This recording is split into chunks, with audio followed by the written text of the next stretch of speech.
All right. Well, welcome to Boston Globe's Sustainability Week. Today, we're talking about a topic that is near and dear to me as a reporter at the Globe. I cover it seems like every week I'm covering a new development of some sort that's happening on the Boston waterfront. Big question, of course, is how much is too much? What should we be doing to prepare the waterfront for the future climate disasters that we know are coming? It's not a question of if, it's more of a question of when. And we're lucky to have three people I consider three of the smartest people in Boston on this topic to join us to talk about, give their perspectives on how to manage this, what we should be thinking about as we plan development going forward for Boston and its waterfront. First of all, I want to introduce Paul Kirshon, who is an expert in coastal adaptation, professor at UMass Boston. Also, I want to introduce Yanni Sippis, who oversees development in the seaport for WS Development, perhaps best known as Seaport Square, which is the area just over the Fort Point Channel from downtown, going along Seaport Boulevard. You've seen a lot of construction there over the last 10 years. And I want to introduce Vivian Lee, who is a former chair of the Boston Conservation Commission and a well-known environmental activist. It's great to see everyone. Thanks for joining us for this important topic. Maybe we can start with Paul, who kind of knows the waterfront like the back of his hand. He can talk a little bit about maybe give us some context, talk a little bit about what kind of threats we should be thinking about in terms of rising seas and what it means for Boston.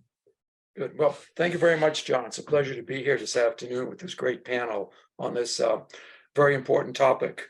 You know, Boston has seen about a foot of sea level rise in the last century, but in the next 30 years, we might see an additional 1 to 2 feet of sea level rise. Then by end of the century, we might see an additional 2 to 5 feet of sea level rise.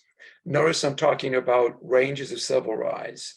The range depends upon our emissions of greenhouse gases. If we do get to net zero emission by 2050, then we'll have the lower amounts, 1 foot by 2050, 2 feet by the end of the century. That's a lot easier to manage than 5 feet by end of the century, which is the path we're on right now. So it's extremely important that the first thing we do, sort of trying to protect the shoreline, is get to net zero emission by 2050 or sooner. But as I pointed out, even if we do get to net zero, we are still going to have rising seas and increased coastal flooding.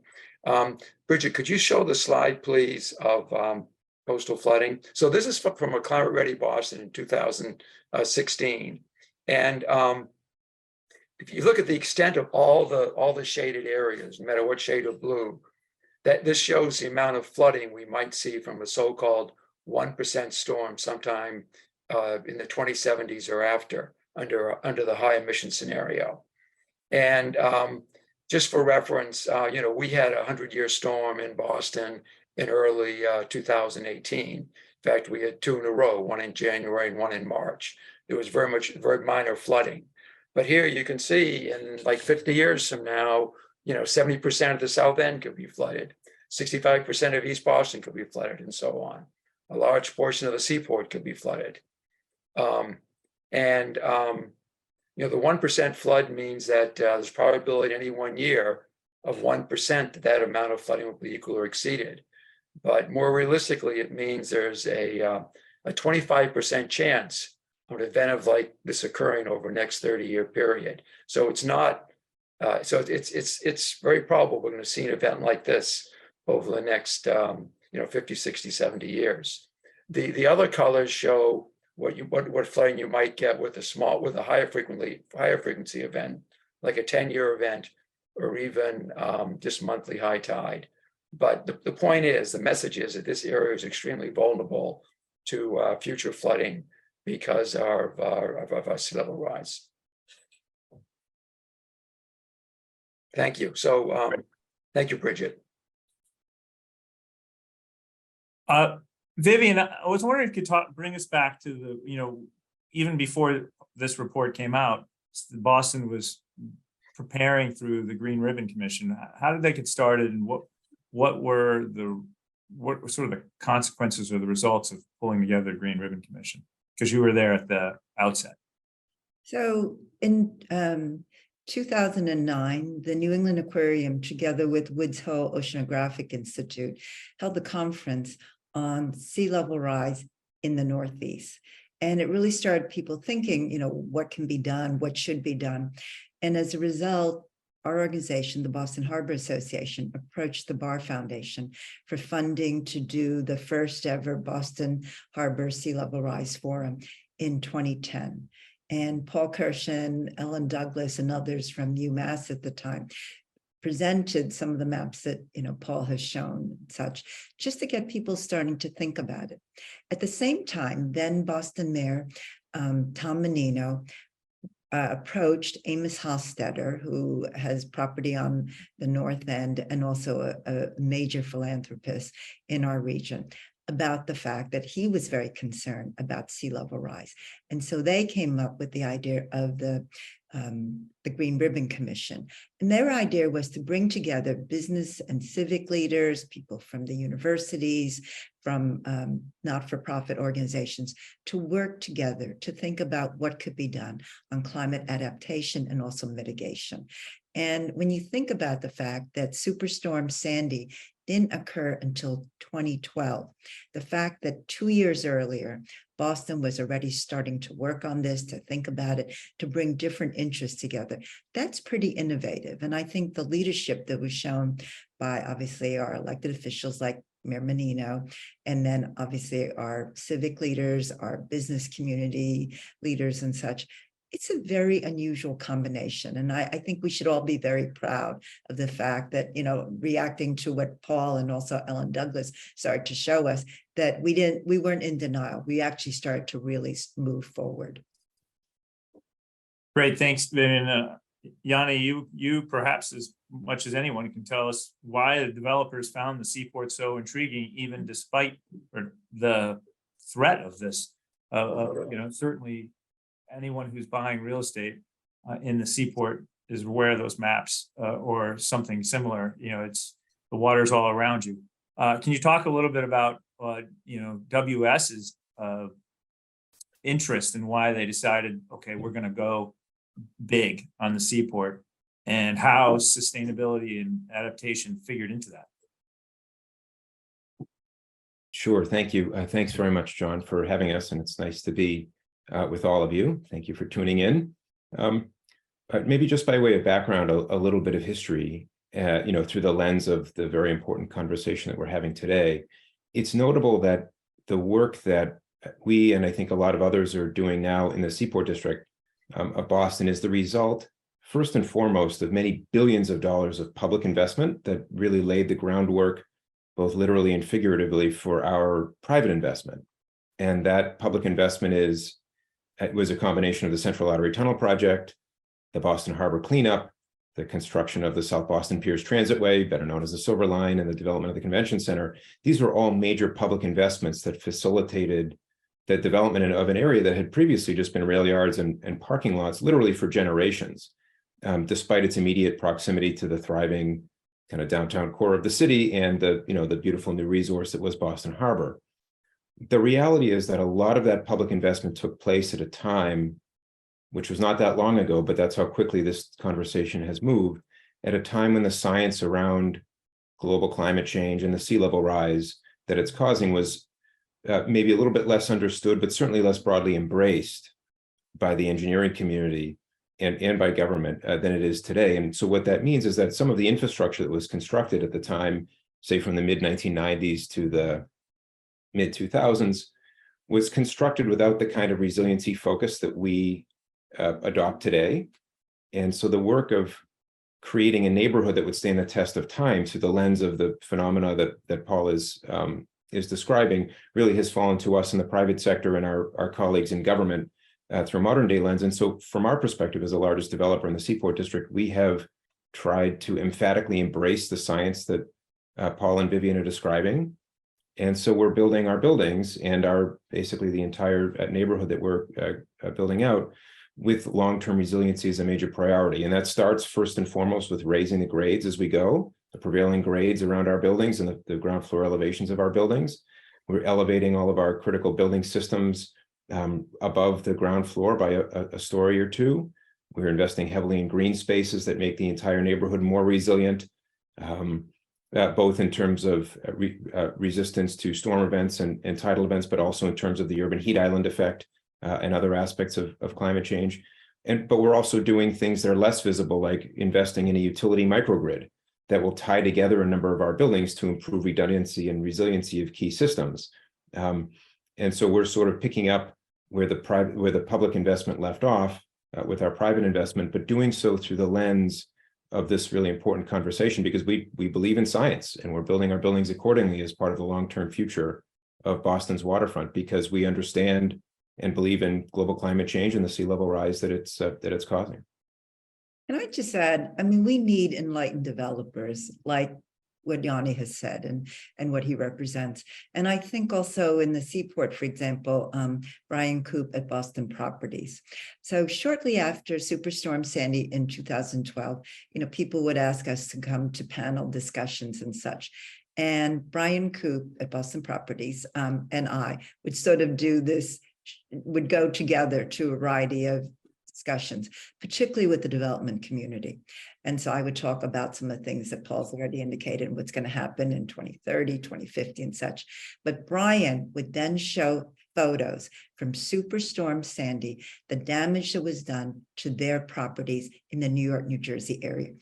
And all of us would gasp every single time. You'd see the flooding, the devastation, the fact that buildings had to be evacuated and then the tenants had to be moved to different places. And so it was very costly for the development community.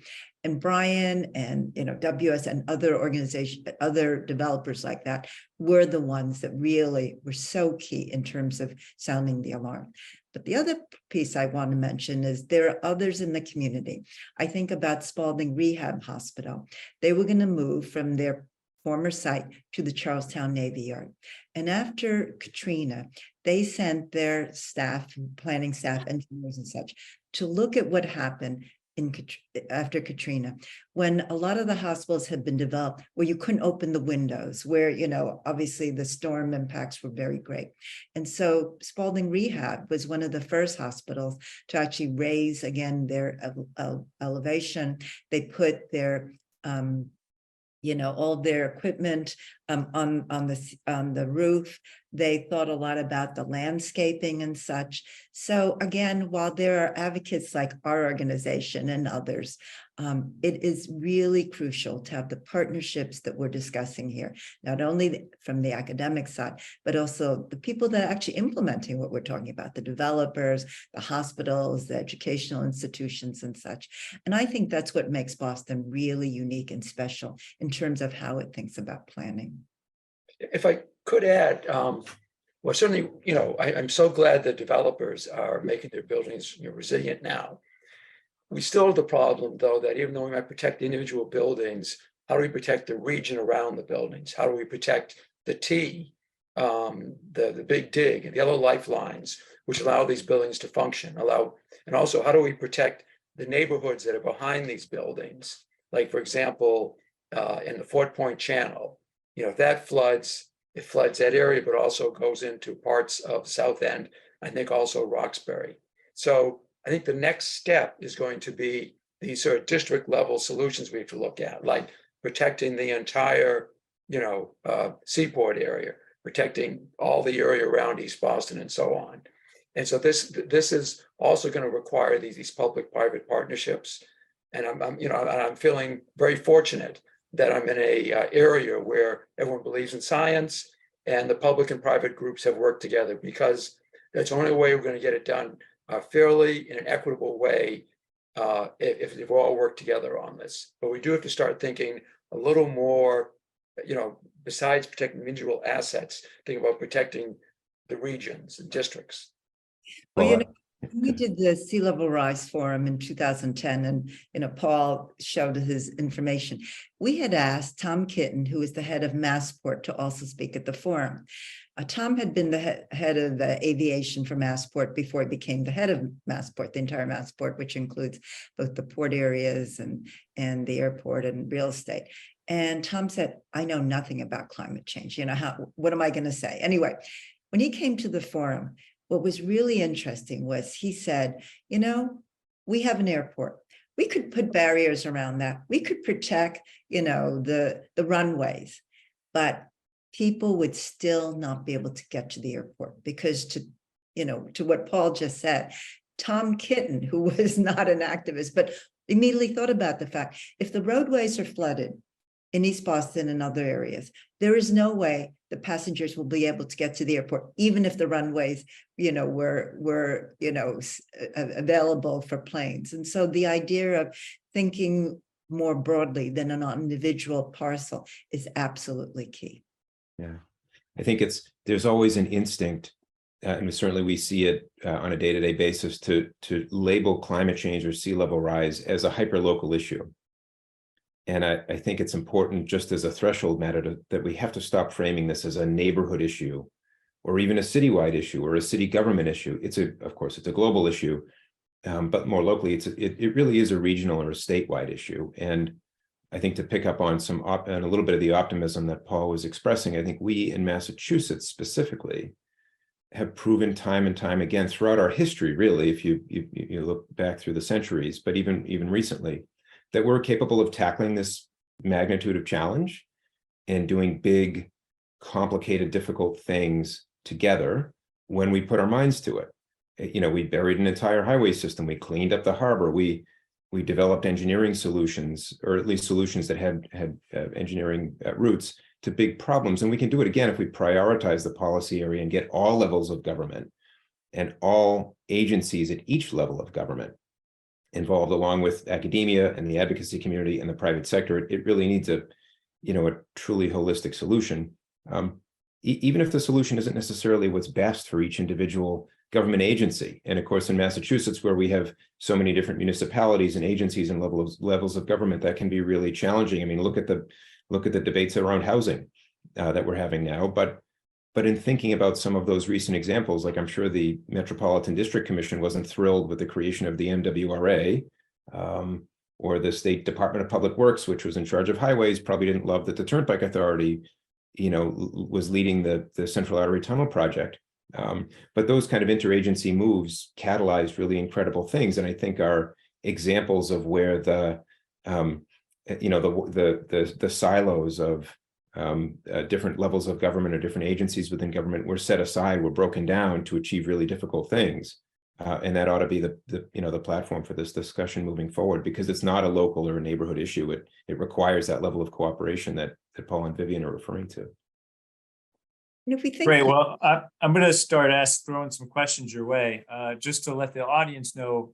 Also, we do accept questions in the Q&A function of the Zoom, and we're already starting to get a few of those. I'm going to try to incorporate a couple of those in my next question, but also to let you know, we did get some questions in advance, and I'm going to try to ask some of those too. But of course, we only have an hour with these experts, so I don't know if we can get to everything. Well, all of what we're just saying now is a great lead up to the question of where do we go from here? What steps do you see specific to Greater Boston that are underway that have you optimistic, and what things really should be happening either on the private or public sector side to deal with rising seas, worse, increasingly turbulent storms? And there were two good questions in the chat that maybe if you could address as you're answering this question. One is about how do you deal with the idea that if you put buildings up and make them resilient, that you have sort of the pushing the water effect onto adjacent properties issue, and also what do you recommend in terms of public projects, big public projects in particular? We've seen a little bit of this with some of the park work that's been done along the coastline, but we're going to see more. We see more public projects and the need to adapt those as well. So who wants to dive in terms of the wish list of the next steps that we need to be doing. Come on, you Not you just- all have 5 or 6 in your brain right now.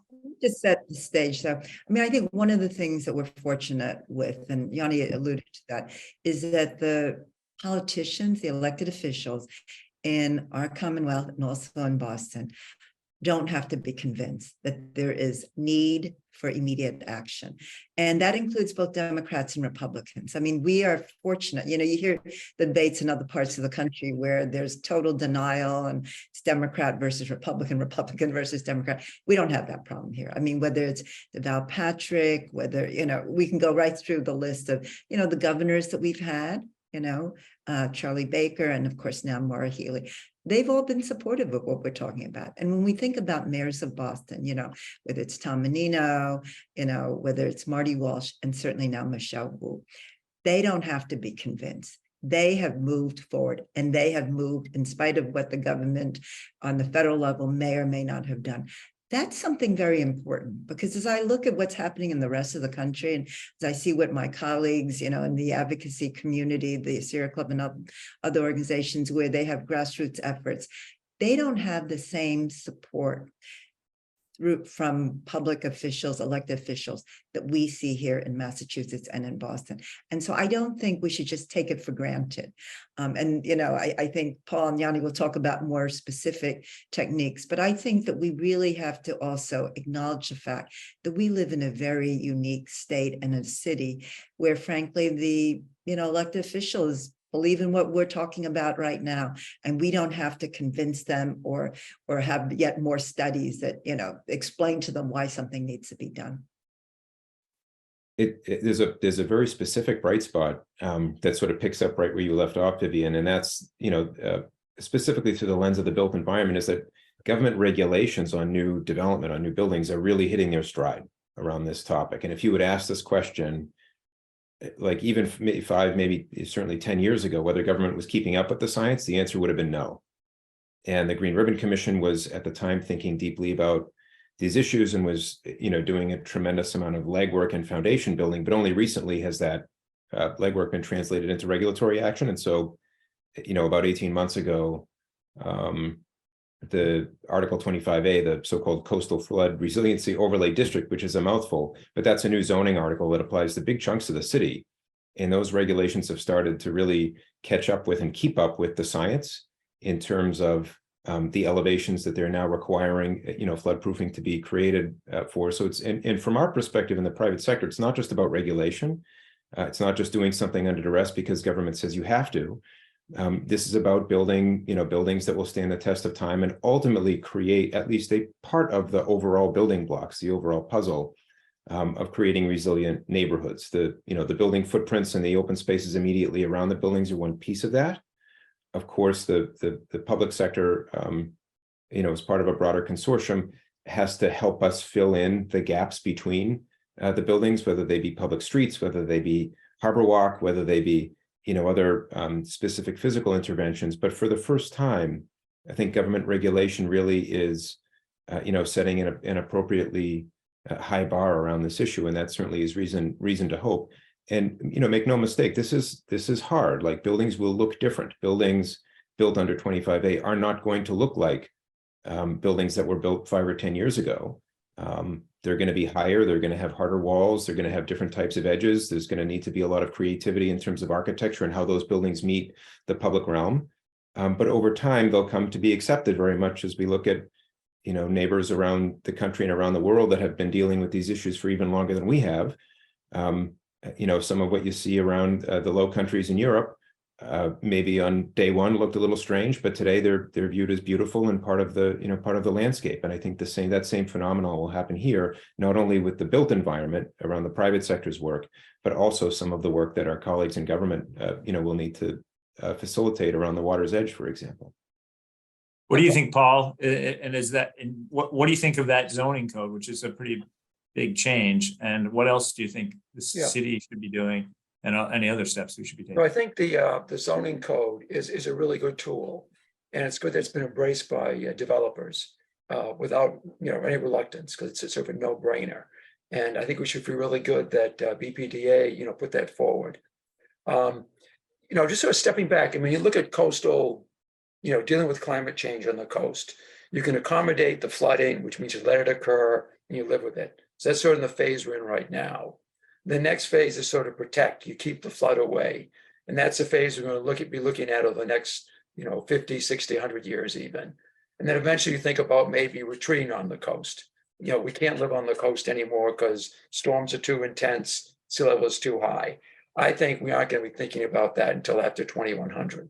But in terms of protection, I mean, many probably have seen the image from Climate Ready Boston where they talk about resilient coastline. There's this green line along the coastline, and that stands for using nature-based approaches whenever possible to keep the flooding away. I mean, to elevate the coast, but instead of using concrete seawalls and very other hard structures, we're talking about systems that mimic the performance of nature. And one of my other hats is being research director of the Stone Living Lab Partnership, which is actually looking at how to design and carry out research and engagement education on implementing these nature-based approaches and solutions for coastal Boston. So it's good the city hasn't embraced this. I think we now have to go to the next step and get the developers and the city to actively build these. And that's going to require some research from organizations from us, but also others being creative and think about how to mimic nature in protecting our coastline, which of course is all sorts of social and ecological benefits as well. And by the way, it's also perhaps less expensive than hard structures. But the other theme I want to pick up on is the theme that Yanni brought up about regional solutions.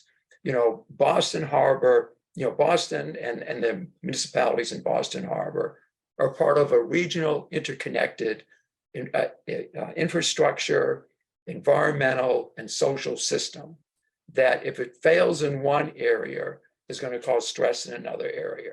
So for example, if the Maverick Station on the Blue Line floods, it's going to impact what happens in Revere, besides everything else on the Blue Line. If we lose the food distribution center in Chelsea or the fuel tanks in Chelsea, it impacts the whole region. So we've got to start thinking about ways to approach the critical assets on which the region provides. Think about, if we just do it piecemeal, asset by asset, town by town, we're not going to achieve a truly functioning region. And so we've got to think more about the next step. Is now we have reasonable zoning in Boston. We have developers working with us. We have active government. We have good academic institutions. We've got to start putting that together and now thinking more about how do we manage Boston Harbor as a region, and that can be done in a way that will also result in sort of a less costly system overall, and I think in a way that'll be more equitable. Because rich and poor communities won't be fighting against each other. We'll all be working together. Sorry. Do we need a new regional authority to make that happen? We are going to need some institution to do that, to coordinate. That's my opinion. But people smarter than me are thinking more about this. What about Vivian and Yanni? What do you think about it? Do we need a regional, like a sort of the equivalent of the MWRA for sustainability on the coast? Something with possibly bonding authority that could help pay for some of this? Well, I think also Paul's brought up the good point about the whole issue of equity, and we talk about Chelsea and other communities. When we did the forum in 2010, we made a point of reaching out to neighborhoods that traditionally might not be invited to these types of forums. So we had a Black city councilor from Chelsea. We had the head of the Tenants Association from Harbor Point in Dorchester, who represented those who lived in the subsidized housing. And it was pretty clear that, while we can talk about the seaport, which is, geared right now towards probably more affluent homeowners, condo owners, and also businesses, that there are people in our region who traditionally aren't invited at the table. And, the fact that we tried to bring together folks from Dorchester, from East Boston, from Chelsea, and from other neighborhoods really indicated that there was a great deal of interest in the fact that the issue is not just for developers per se, right? It affects all of us. So the idea of some type of entity that will take leadership on these issues in the region. Now, maybe we use an existing regional entity. I don't know what that entity might be, but I think the idea that it's got to be regional in approach. I think Boston has set some good examples. We see other municipalities, Cambridge, some of them who are adopting some of the things that actually are happening in Boston and thinking about what they can do in terms of, helping towards a carbon-free, area, region as well. I mean, it's not just protecting, it's actually stopping, right? Some of the issues that are happening. And so carbon-free Boston, being carbon-free basically by 2050 is an important measure as well. So I think, as both Yanni and Paul have said, we really need to think in a much broader way. We've come a long way so far in terms of really driving the politicians, the policies, the regulations, but now let's think even on a broader level. And we can learn a lot from history in the sense that for the past almost 100 years, when there's been something big and difficult to do in the Commonwealth, and the existing sort of government structure or asset base of agencies hasn't been equipped to do that, we've invented something new. When the Department of Public Works couldn't figure out how to build an east-west toll road in the early 1950s, we created the Turnpike Authority. When the Port of Boston Authority couldn't figure out how to run an airport, we created Massport. When the MDC couldn't figure out how to deal with the sewage, we created MWRA. There's a long history of creating new, quasi-public, or independent authorities that have their own bonding capacity, that have their own administration, and a degree of autonomy and freedom from some of the vicissitudes of elected government, rightly or wrongly, to get really big, complicated things done.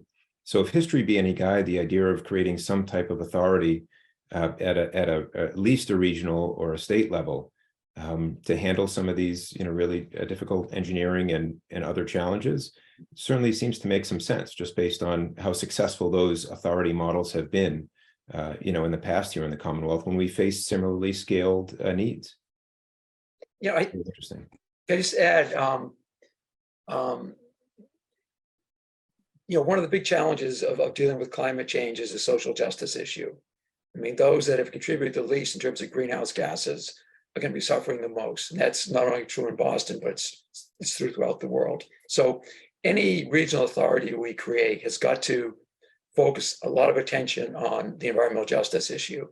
And I think we realize that now, but it has to be a well-defined goal of this group to not leave anyone behind, but actually use as an opportunity to lift everybody up. I mean, one of the big problems with these neighborhoods when they get greener and resilient is you have huge gentrification. So, how do we prevent that? How do we make it possible for the people we're trying to protect continue to live there? And it's a big challenge. One of the solutions is if you make an area greener, you also create more affordable housing. But it's got to be thought through and treated as a system. I just want to make that comment. I think it's really important that we keep that focus on that, the whole social justice issue. Well, that's a great point. And it's something that is coming up, I'd say, more and more in the debate here in Boston in particular. I trying to capture some of the questions in the Q&A that, there is what I would say is maybe 10 years ago when Vertex was moving into the seaport, climate change was sort of in the background. I didn't hear people saying, oh, what is Vertex doing? They're crazy to move into the seaport and they're going to get flooded. But in 2016, when GE announced they were coming here from Connecticut, I heard a lot of that. And I feel like now it's that's even more the case. And I think you can pick up in the tenor, some of the questions that we received about, maybe have we gone too far? Should we already should the focus be entirely on resilience now? Should we plan a managed retreat, or should we fortify what we have? Should we continue to develop? And one, I don't need to tell you this, but one aspect of development is it does bring in money that can then be used for resilience. So how do we balance that in that debate versus, I mean, managed retreat is a pretty, I guess you soften it by calling it managed, but it's still a pretty significant change from the way we've treated waterfront development until now. So I was wondering, it's a lot to take in, but it's sort of the crux of the public concern of development on the waterfront right now. So I'd like to hear what the three of you have to say about that. Yeah, it's interesting, and it's a very reasonable question, especially given how quickly the public's and government's and the private sector's adoption of the science has been, has taken place. What this means is that we have buildings, or I should say, there are buildings around the city and even in our neighborhood that were built 10 years ago, or earlier, which is not a long time. And when you're talking about the built environment, that are significantly less resilient and able to handle the effects of sea level rise than buildings built over the past, couple of years or 5 years. And it is, it's an interesting parallel when there's a headline seemingly every day about the office market and how, older buildings are suffering and newer buildings are attracting what's left of the office market currently. But that dynamic, when we talk about resiliency, creates a pretty heavily bifurcated stock of buildings. Where the newest buildings, the most resilient buildings that are built pursuant to the current codes are going to continue to see demand, while buildings that are even a little bit older, like 10 years older, that have transformers at grade or below grade, for example, and some of their critical building systems at grade or below grade, which for decades, generations was just the way you built buildings. Those types of buildings, all of a sudden, it'll be clear that there's an Achilles heel there, and I think you'll see that kind of trend take hold around the topic of resiliency in the coming years. So this will not just be something that has to be regulated by government. This will be a way of building buildings that the private sector will embrace to make them more resilient in areas that, are prone to, to some of the science that's been discussed here. So I think that's been a very rapid evolution that is, that speaks to that question. But not everyone's like you, Yanni, in terms of being so forward thinking. I remember at the Conservation Commission, it was either in 2013 or 2014, very close to where the Vertex building was, John, that you mentioned. A developer came, and when we asked the question about, so what are you doing in terms of resilience and such and adaptation? And it was wonderful to watch the type of response he gave, because it was so out of touch with reality. He said, Ms. Lee, don't worry about it. We're going to get our own sandbag making machines. I said, excuse me? He says, rather than having to wait for sandbags to be delivered, we're going to invest in our own machine to make sandbags. So if there's ever a problem, we'll be ready. And of course, the commission just rolled its eyes, says, no, that's not the solution, and actually sent them back. And I don't know, maybe he thought we really were going to buy into the idea of, yeah, we can use sandbags and they'll be fine. But ultimately, to get approval for the development, they had to elevate their buildings and the mechanicals and such. And nowadays, no one would even come up with a suggestion like that, right? When we think about even the open spaces, Martin's Park next to the Children's Museum, Moakley Park, they're all being elevated.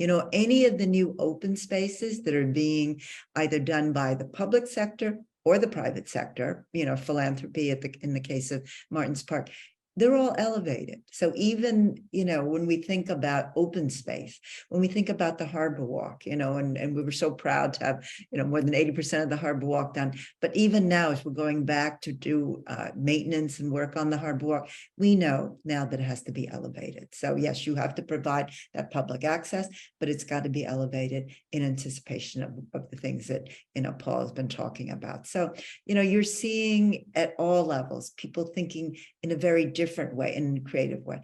And are we going to at some point have to retreat? Maybe, but I'm constantly surprised. You look at the St. Regis development right by the World Trade Center.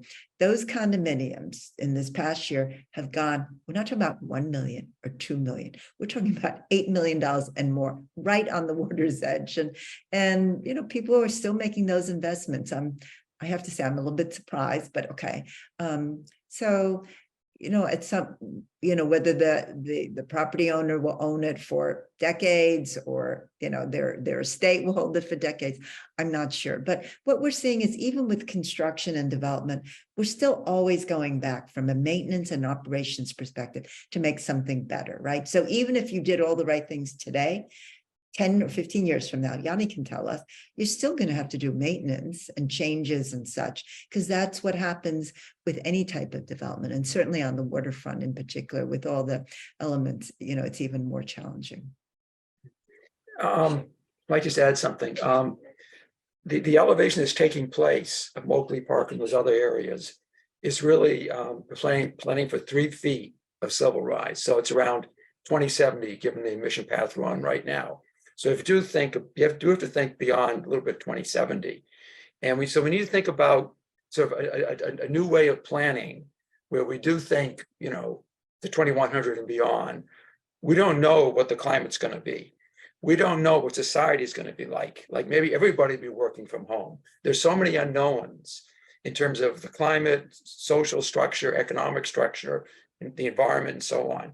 So we need to think about a planning that preserves all our options for the future, and so it's a new kind of scenario planning where we need to, but I don't want to sound too academic, but we need to think about a planning that leaves the options open.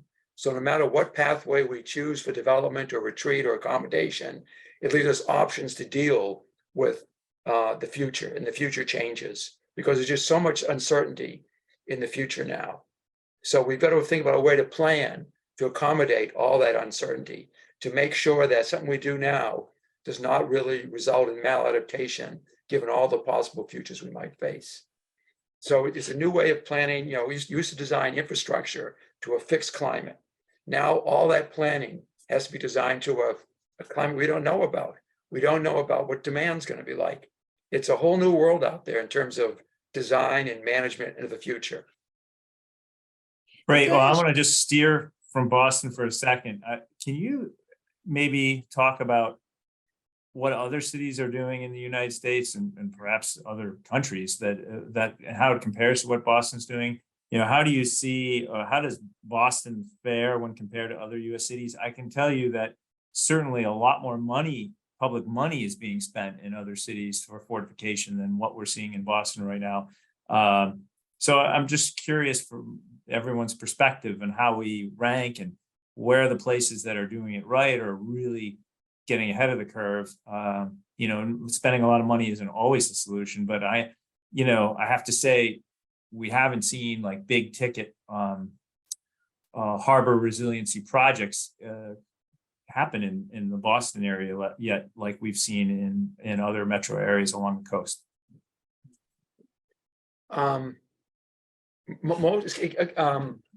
To my knowledge, most of the areas that are spending a large amount of money in the U.S. are areas that have already been damaged by storms. Think about Sandy, think about Katrina. And so they got huge chunks of money, and that encouraged, the mega investment. Boston, I think, is certainly ahead of in terms of our planning.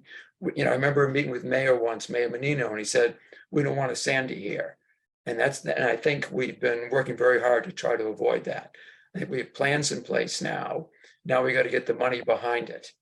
And so I think in terms of communities that don't have a lot of money because they haven't suffered damages already, we're probably ahead of the curve. And we want to make sure we get the investment so we don't have a Sandy here. I think pretty much we know generally sort of things we want to do over the next 50 years. And it's important that we start making the investments. And then in terms of other countries, everyone knows, the Netherlands have a regional approach to protecting their coastline. The British have a regional approach to protecting the Thames estuary in the UK. Along the Gulf Coast of the United States, Louisiana, Texas, they're getting tons of investment because they've been damaged by past events. So I think the challenge in Boston is we got good planning. Now we got to go the next step and get some money behind it and get some construction behind it. But I do want to point out, if we're clever, we can build the resilience measures as the climate changes. instead of making investment all at once, we can time it. We can monitor the climate, and we can invest as the climate, a little bit ahead of when the climate changes. So it's a staged approach, but in order to do that, we do need to think ahead. We can't rule out, we can't develop pathways that are not sustainable, that lead to maladaptation. So we can do a staged investment that'll be financially feasible, that has a huge benefit cost ratio, and will promote social justice and environment. It can be done. We know how to do it. I also think, the bipartisan bill that was passed last year, the Infrastructure Recovery Act, is going to probably give the biggest infusion of federal dollars for climate. Now, the problem is the bureaucracy is very slow in terms of giving out the money. So, people have been frustrated at that. But that was just passed last year. And if all that money gets allocated, I think we are going to see some major types of projects that, John, you're referring to, and the dollars behind it. I mean, it was amazing that there was that bipartisan support. It was bipartisan support, because otherwise it wouldn't have passed, right? So it's a major commitment by our country. And I think, let's look at what happens over the next 5 years. If they don't let that money be used for its intended purpose, then we will have lost a major opportunity. And I think all of us would agree that's a big chunk of money that's approved, billions of dollars, right? So it's worth mentioning also that, Vivian, to the point you just made about the infrastructure bill, the climate infrastructure bill, how that money gets deployed and where brings us back to this sort of parcel by parcel look at the edge of Boston Harbor. I think it's fair to say, or not unfair to anyone to say, that no one has had more to do with preserving the edge of Boston Harbor than you, as it relates to originally public access, which is why we have 40 miles of harbor walk. But the reality is now that right of way, that strip of real estate has been preserved and becomes a potential place where certain of that, those funds can be deployed. It's also worth noting that there's no larger property owner along the edge of Boston Harbor than government, be it municipalities, City of Boston, and others, or state agencies like Massport, for example. And so whether we're talking about managed retreat or managed growth or, different priorities, the fact that so much of the water's edge has been preserved and is accessible, whether through public ownership, whether through the implementation of the harbor walk, that's a tremendous opportunity that I suspect a lot of other municipalities around the country, around the world, don't enjoy because they've been around for longer. If we're talking internationally, and the water's edge has been, thoroughly developed by private interests. But here in Massachusetts Bay or in Boston Harbor, we have an opportunity which is being, which is being eroded over time, figuratively, as individual publicly owned parcels are put out for private development. But there's still a tremendous amount of public ownership, which provides a big opportunity if those types of difficult discussions are discussions that our colleagues in government are willing to have. Those are hard discussions about priorities, but very important through this lens as we look through the next 20, 40, 100 years. I'm curious what you think of what state government is doing now to sort of embrace a regional approach to resiliency for the Boston Harbor, Massachusetts Bay, and whether there are any bills pending or regulations pending that you see might be helpful toward that end. I don't know if any of you have any thoughts on that. I think certainly the governor, Maura Healey, and also the Lieutenant Governor, Kim Driscoll, who was the former mayor of Salem and who has been very involved in these issues. They will continue the commitment that state government has made. And so even their appointments, at the secretary level, at the commissioner's level, are people who are very thoughtful and frankly don't have to be convinced. I think, and certainly with the federal dollars, I think they will be very strategic about that. Even think about in the short time that the governor has been in office, she just came in January of this year, but even thinking about what she is doing on the MBTA, right? The most recent appointments were not just, the same old. She's looking at a broader regional approach, thinking about how to do things differently. So I think that, at the state level, we have some very serious partners. You know, in the beginning, when we were all working on this in 2010 and such, you know, the science was not as well understood as it is today. So we frankly just use existing regulations. I mean, we use the wetlands ordinance at the city of Boston level through the Conservation Commission, and then we use Chapter 91. And then we use the MIPA process. So, you know, even though there weren't per se climate ordinances and regulations, we used the existing ordinances that dealt with the waterfront development. And, you know, for whatever reason, the developers agreed to, you know, when we talk about Chapter 91 or Conservation Commission, you know, say you have to do this, and this. I suppose someone could have challenged it back then. Nobody did. They said, okay, just tell us what we have to do. We'll do it. And then after something is built, then the staff goes out to ensure that the conditions are met before we issue the certification, right? So even back then, you know, we figured out a way to do it. And I think in this political climate right now, when you have such strong advocates, you know, through the governor and also the mayor of Boston and other mayors as well, I think it's not going to be a hard sell. I mean, and the development community, you know, we haven't always agreed, but I think given what has happened, you know, the king tides and all, people have seen that this is not just an academic thing where, you know, Paul and his colleagues can just sit, you know, at UMass and do their studies and their research. I mean, it is real and the threat is real. And I don't think we have to convince anyone of that, because all you have to do is just go and look at the photos and you say to yourself, oh my goodness, thank God it didn't happen to our property. And so I think people do realize that it has to be much more regional. And I think we're fortunate in the sense that people really do understand, you know, what Yanni and Paul have said. I might add that I think the state is really well positioned to take the next step. We have a climate chief, you know, Melissa Hoffer, for the entire state. And also the state just released a statewide climate assessment, which include impacts on the coast. So there's plenty of information what the impacts might be. And then the state's also updating, you know, the climate adaptation plan.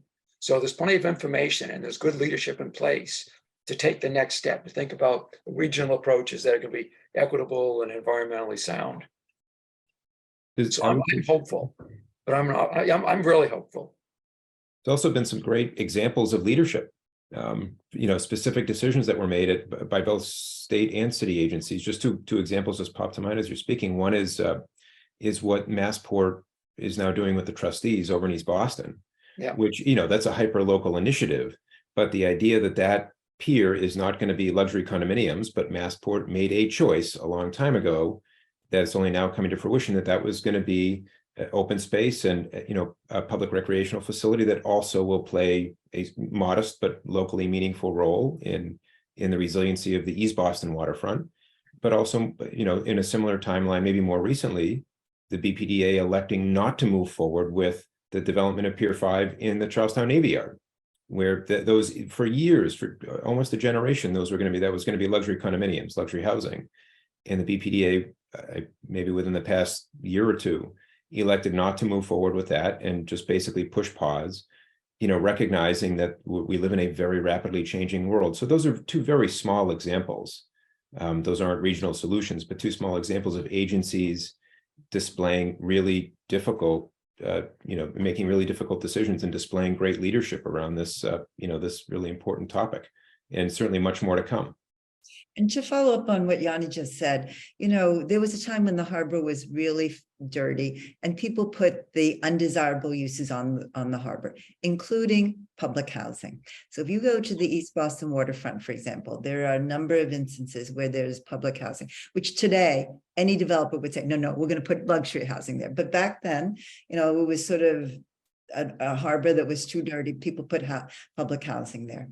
Well, with the appointment of Kenzie Bach to be the head of the housing authority, and I think she is stepping down at the end of this month to take on her new role. And she happens to be my city councilor, so we're going to miss her. But she has a really good sense, not only of housing needs, on affordability and such, but she also understands climate. And so I think that we're going to even see at some of these sites, public housing, you know, some really creative thinking about how to help so that those who are living in those units will also have the benefit of what we're talking about today. So when we talk about leadership, it's slowly happening, or not so slowly happening, but with the current governor and also with the mayor, the partnerships right now are even better than what we've seen in the past. And I just feel very optimistic with the leadership that we have, and nothing against those before, because we've always had support, as I said, from Democrats, Republicans, from all the mayors that I've worked with. So,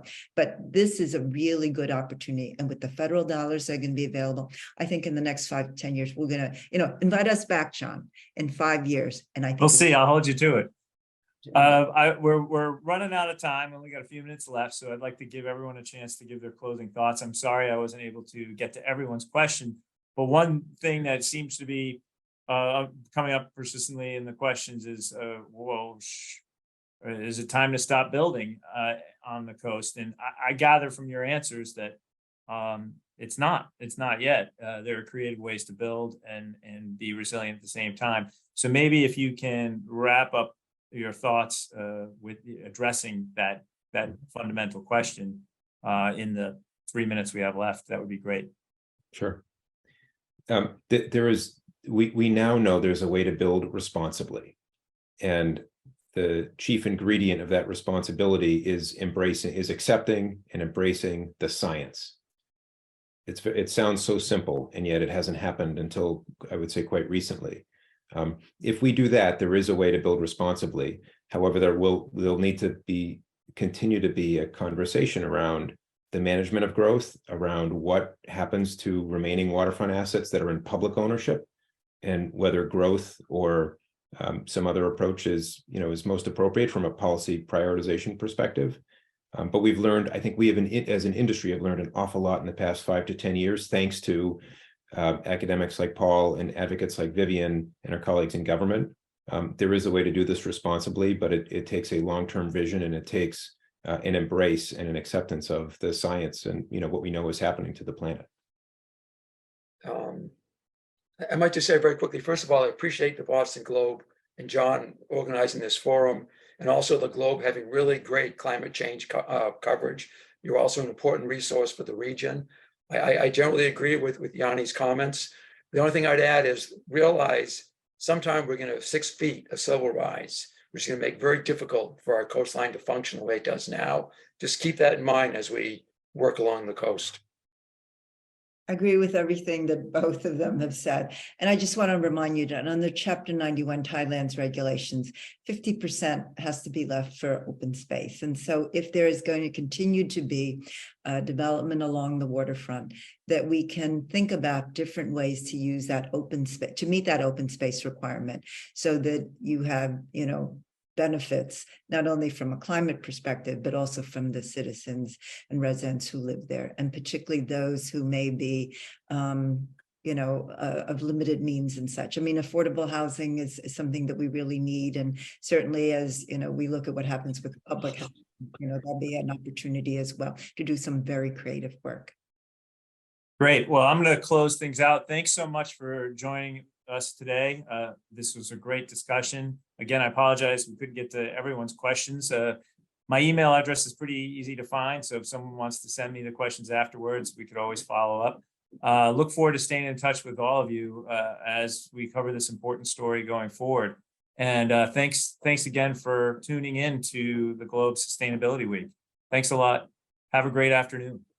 See you, everybody. Thank you, everybody. Thank you, John. Bye, everyone.